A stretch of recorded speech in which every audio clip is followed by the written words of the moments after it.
आज हम class 9th की केमिस्ट्री जो फर्स्ट चैप्टर है मैटर इन आवर सराउंडिंग्स, इसके बारे में डिस्कशन करेंगे। कुछ मैं बेसिक टॉपिक्स पे डिस्कशन करना चाहूँगा। फर्स्टली हम बात करते हैं मैटर। मैटर क्या होता है? मैटर एक ऐसा सब्सटेंस जो क्या करता है, स्पेस ऑक्यूपाई करता है, स्पेस ऑक्यूपाई करता है और उसका वैल्यूम होता है, तो वो क्या कहलाता है? हमारा मैटर कहलाता है। ठीक है, anything substance which has occupy space and has a mass is known as the matter. जैसे मान लीजिए हमारे चारों तरफ जो भी वस्तुएं दिखाई देती हैं वो क्या है? मैटर कहलाती है। मैटर को मेजर रूप से दो कैटेगरी में क्लासीफाई किया गया है, फिजिकल क्लासिफिकेशन और केमिकल क्लासिफिकेशन। तो now physical, according to physical classification, matters maximum states are 5। जो फिजिकल क्लासिफिकेशन है, फिजिकल क्लासिफिकेशन के अकॉर्डिंग मैटर को मेजर रूप से 5 कैटेगरी में डिफाइन किया गया है। सॉलिड, लिक्विड, गैस, ये तो 3 आपको पता है, बट 4th स्टेट प्लाज्मा होता है और 5th state BEC, Bose Einstein condensate. और केमिकल फिजिकल मतलब केमिकल क्लासिफिकेशन है, गलती से लिख दिया, केमिकल क्लासिफिकेशन। तो केमिकल क्लासिफिकेशन के अकॉर्डिंग एलिमेंट, कंपाउंड और मिक्सचर। सो बिना लेट किए हम सबसे पहले डिस्कशन करेंगे। तो मैक्सिमम स्टेट्स ऑफ मैटर क्या है? 5 हैं और मिनिमम स्टेट्स ऑफ मैटर क्या है? 3 हैं। अभी एक नया कुछ और साइंटिस्टों का क्लेम हो रहा है कि हमने 6 स्टेट्स ऑफ मैटर पर डिस्कशन कर लिया है। इसके बारे में अभी नेक्स्ट बात करेंगे। तो सबसे पहले हम प्लाज्मा के बारे में बात करते हैं। तो प्लाज्मा क्या है? Now we discuss about the plasma. So plasma is the 4th states of matter. Plasma क्या है? मैटर का 4th स्टेट है। क्या है? 4th स्टेट है। ठीक है, ये कब मिलता है? इसका फॉर्म क्या है? तो ये मिलता है हमको but at a very high temperature. तो ये प्लाज्मा स्टेट हमको कब रिसीव होता है, मतलब कब ऑब्टेन करते हैं? तो ये बहुत ज़्यादा हाई टेम्परेचर जब रहता है, हाई टेम्परेचर, जब बहुत ज़्यादा टेम्परेचर होता है तब हमें क्या मिलता है? ये प्लाज्मा स्टेट हमको क्या मिलता है? हमको प्लाज्मा स्टेट प्राप्त होता है। तो वी कैन एब्जॉर्ब, यहाँ लिख भी रहा है कि we can absorb the 4th states of matter, that's called the plasma. बहुत ज़्यादा टेम्परेचर पर हम जो एब्जॉर्ब करते हैं तो वो 4th स्टेट्स ऑफ मैटर होता है, जिसे हम प्लाज्मा बोलते हैं। इसके बाद है this states of matter has a very low density. तो ये जो मैटर का जो स्टेट है इसकी डेंसिटी क्या होती है? बहुत ज़्यादा लो होती है। क्या होती है? Very low. फॉर एग्जाम्पल में हम बात कर सकते हैं। ठीक है, जैसे solar plasma has about 10 particle पर सेंटीमीटर क्यूब। जो सोलर प्लाज्मा है, जो सन है आपका, ठीक है, अबाउट 10 पार्टिकल पर सेंटीमीटर, मतलब उसके एक क्यूब में, एक क्यूब सेंटीमीटर क्यूब में, 1 सेंटीमीटर क्यूब में कितने पार्टिकल आते हैं? तो 10 पार्टिकल आते हैं। मतलब 10 particle centimetre, 10 particle 1 centimetre cube. ठीक है, 10 पार्टिकल 1 सेंटीमीटर क्यूब। इसके बाद डिस्कशन करते हैं हम प्लाज्मा इन यूनिवर्स। तो प्लाज्मा इन यूनिवर्स का मतलब क्या हो कि ब्रह्मांड में प्लाज्मा कहाँ पे मिलेंगे, कैसे? ठीक है, तो मतलब कौन कौन प्लाज्मा के फॉर्म में है? तो firstly we know that the central sun is made of plasma. हम क्या जानते हैं? जो सूर्य का केंद्र का हिस्सा है ना, जो सेंट्रल पार्ट है, वो किससे मिलकर बना है? प्लाज्मा से मिलकर बना है। ठीक है, ड्यू टू हाई टेम्परेचर, कह रहा है due to very high temperature inside the star. जो तारे दिखाई देते हैं हमको, तारों के अंदर बहुत ज़्यादा टेम्परेचर पर the atoms of star breakup. जो एटम्स ऑफ स्टार है, मतलब स्टार के जो एटम वो क्या करते हैं? ब्रेकअप हो जाते हैं, मतलब टुकड़े में टूट जाते हैं, डिस्ट्रॉय हो जाते हैं। जब वो डिस्ट्रॉय होते हैं तो some electrons form of broken atoms. तो कुछ जो इलेक्ट्रॉन होते हैं, जो टूटे हुए एटम से जो कुछ इलेक्ट्रॉन होते हैं, वो गो अवे, क्या होते हैं? गो अवे हो जाते हैं, मतलब चले जाते हैं। Living behind some charge on atoms. और क्या करते हैं? जब जो ब्रोकन एटम्स हैं उससे जो टूटते हैं तो अपने पीछे क्या करते हैं? एक चार्ज छोड़ के चले जाते हैं। कहाँ पे? एटम्स पे। तो वो क्या, जब चार्ज छोड़ते हैं तो किस में फॉर्म हो जाता है? आयंस में फॉर्म हो जाता है। ठीक है, and this mixture of ions and free electron, और यही मिक्सचर आयंस और फ्री इलेक्ट्रॉन का जो मिक्सचर होता है वही क्या कहलाता है? हमारा प्लाज्मा कहलाता है। किसमें? तो स्टार में। यानी कह सकते हैं वी कैन से दैट कि this mixture of ions and free electrons in a star is known as plasma.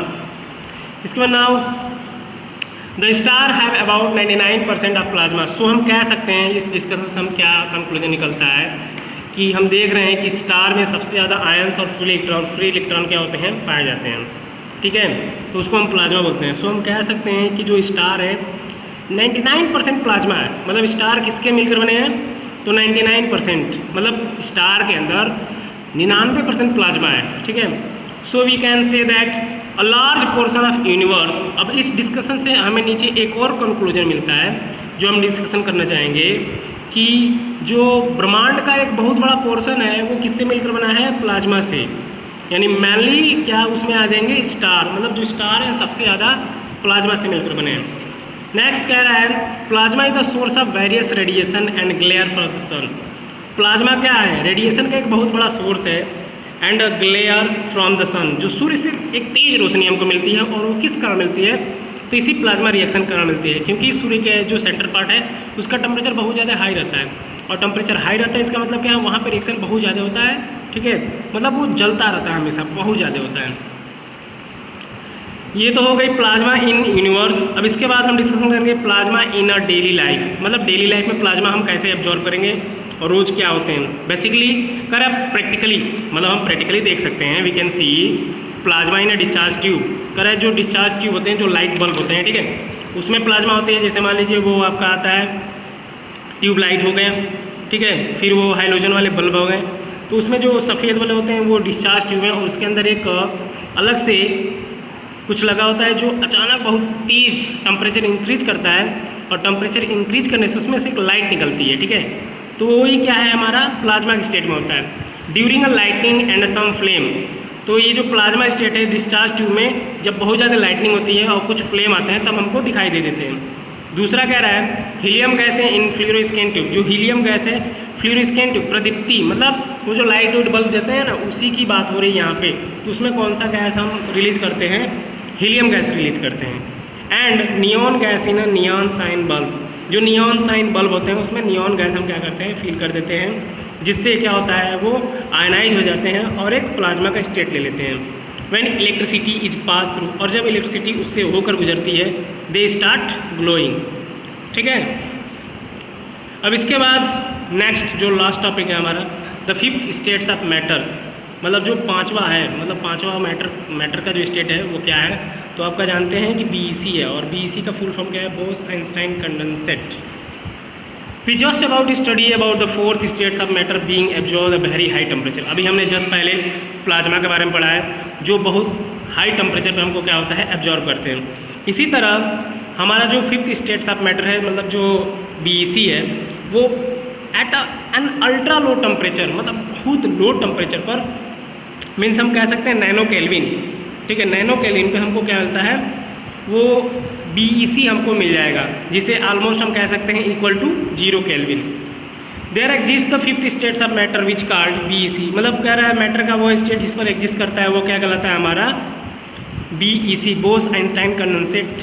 ये फिफ्थ स्टेट्स ऑफ मैटर आपका कहलाता है, जो कब मिलता है हमें, अल्ट्रा लो टेम्परेचर पर, और प्लाज्मा कब मिलता है हमें, वेरी हाई टेम्परेचर पर। सो इन दिस स्टेट, ठीक है, in this state the whole matter behave as a single component.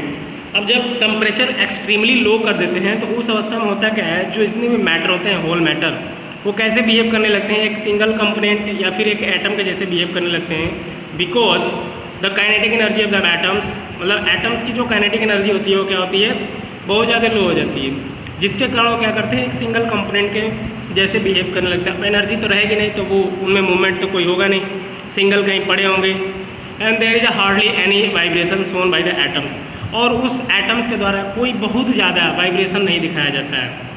सो हम कह सकते हैं कि this called a gaseous super fluid, और उस स्टेट में हमको क्या मिलता है, एक गैसियस सुपर फ्लूइड मिलता है, ठीक है।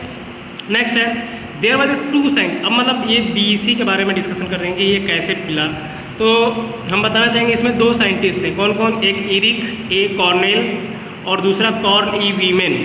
ये दो साइंटिस्ट थे जो 1995 में एक यूनिवर्सिटी था कोलोराडो यूनिवर्सिटी, ठीक है, जो बोल्डर में है। कोलोराडो यूनिवर्सिटी कहाँ है? कोलोराडो यूनिवर्सिटी में क्या है, ये दोनों साइंटिस्ट एक्सपेरिमेंट कर रहे थे, जो which was experiment on condensate, जो किस पर एक्सपेरिमेंट कर रहे थे? कंडेंसेट पे एक्सपेरिमेंट कर रहे थे। फर्स्टली सबसे पहले क्या किए, दे कूल्ड रुबिडियम, जो रुबिडियम गैस है उसको क्या किए? कूल किए। किस पर? अल्ट्रा लो टेम्परेचर पर, बहुत ज़्यादा लो टेम्परेचर पे। और due to which a large fraction of the atoms, atoms के जो छोटे छोटे बहुत ज़्यादा मतलब जो फ्रैक्शन थे, पार्ट्स थे, वो क्या हो कोलैप्स होने लगे, मतलब खत्म होने लगे, धीरे धीरे टूटने लगे। Into a the lowest quantum state, उन बहुत बड़े मतलब जो लोवेस्ट क्वांटम स्टेट था, बहुत बड़ा जो भाग था, जो स्टेट था, उसमें क्या हुआ? कोलैप्स करने लगे, खत्म होने लगे। अब प्रोड्यूसिंग अ सुपर फ्लूइड, और क्या प्रोड्यूस किए? एक सुपर फ्लूइड प्रोड्यूस किए। और दिस फिनोमिना, और यही फिनोमिना क्या कहलाई? एंड दिस टू साइंटिस्ट, हम क्या बात कर रहे थे कि दो साइंटिस्ट थे, कौन कौन? एक इरिक, एक कोलोराडो, और दूसरे कार्ल ई वीमैन, जो 1995 में एक एक्सपेरिमेंट कर रहे थे। किस पर? कंडेंसेट पे। किस यूनिवर्सिटी में? तो कोलोराडो यूनिवर्सिटी में, कोलोराडो यूनिवर्सिटी में। ये कर क्या रहे थे कि एक रुबिडियम की गैस लिए इन्होंने, जो अल्ट्रा लो टेम्परेचर पर, उसको क्या किए? कूल किए, ठीक है। और इसी दौरान क्या हुआ? एटम्स के जो बहुत बड़े पार्ट्स थे, मतलब बहुत ज़्यादा भाग क्या हुआ? कोलैप्स होने लगे into a lowest quantum state, ठीक है। लोवेस्ट क्वांटम स्टेट में एटम्स के बहुत फ्रैक्शंस, बहुत पार्ट क्या हुए? कोलैप्स हो गए। In producing a super fluid, और क्या प्रोड्यूस हुआ? एक सुपर फ्लूइड हुआ, ठीक है, एक सुपर फ्लूइड क्या हुआ? प्रोड्यूस हुआ। And this phenomena was predicted, और ये जो फिनोमिना है इन द ईयर 1920, ये किस प्रेडिक्टेड हुआ? बताया गया 1920 में बाई सत्येंद्र नाथ बोस। और ये सत्येंद्र नाथ बोस जो एक इंडियन साइंटिस्ट थे, और एल्बर्ट आइंस्टाइन, ये दोनों साइंटिस्टों के द्वारा 1920 में बताया गया। The Einstein formalized and generalize, Einstein ने यह फॉर्मलाइज और जनरलाइज किया था इस आइडिया को, जो किस पर बेस था? बोस साहब एक काम कर रहे थे, किस पर थे? एक स्टैटिकल मैकेनिक्स ऑफ फोटॉन्स पे जो वर्क कर रहे थे, उसी बेस पर, उसी बेस के आधार पर आइंस्टाइन ने फॉर्मलाइज दिया और जनरलाइज किया इसको। अभी हम जो 6 स्टेट्स ऑफ मैटर की बात कर रहे थे, 6 स्टेट्स ऑफ मैटर, ठीक है, तो वो क्या है? ये यही है। इस समय क्या हो रहा है? नाउ साइंटिस्ट आर क्लेमिंग, जो साइंटिस्ट है वो क्या क्लेम कर रहे हैं कि that they have discovered the 6 of matter card, जो मतलब वो क्या है? मैटर के जो छठवें पार्ट हैं उसको डिस्कवर कर लिए हैं। उसका नाम क्या है? फर्माइनिक कंडेंसेट, मतलब जो 6 स्टेट्स ऑफ मैटर, वो क्या है? फर्माइनिक कंडेंसेट के बारे में बता रहे हैं, जो कैसे होता है? इट एग्जिस्ट व्हेन अ फर्माइन्स कर रहा है, जब ये कब एग्जिस्ट करता है? जब जो मैटर का पार्टिकल है at an extremely low temperature, वहाँ पे था वेरी लो टेम्परेचर, किस पर? आपका BEC पर। अब यहाँ पे एक्सट्रीमली लो टेम्परेचर, मतलब उससे भी ज़्यादा जब टेम्परेचर को हम लो कर देंगे तो क्या होंगे? जो इंडिपेंडेंट पार्टिकल होंगे, वो जो मैटर के पार्टिकल होंगे वो इंडिपेंडेंट बिहेव करना बंद कर देंगे, ठीक है। और वो क्या होंगे? एक आयंस में हो जाएंगे, और उन्हीं आयंस को फर्माइनिक कंडेंसेट बोला गया। तो ये 6 स्टेट ऑफ मैटर आपका ये है। बस इतना जानिए कि जो 6 स्टेट्स ऑफ मैटर वो क्या नाम से जाना जाता है? द फर्माइनिक कंडेंसेट, ठीक है। अभी के लिए बस इतना ही, मिलते हैं आगे की वीडियो में।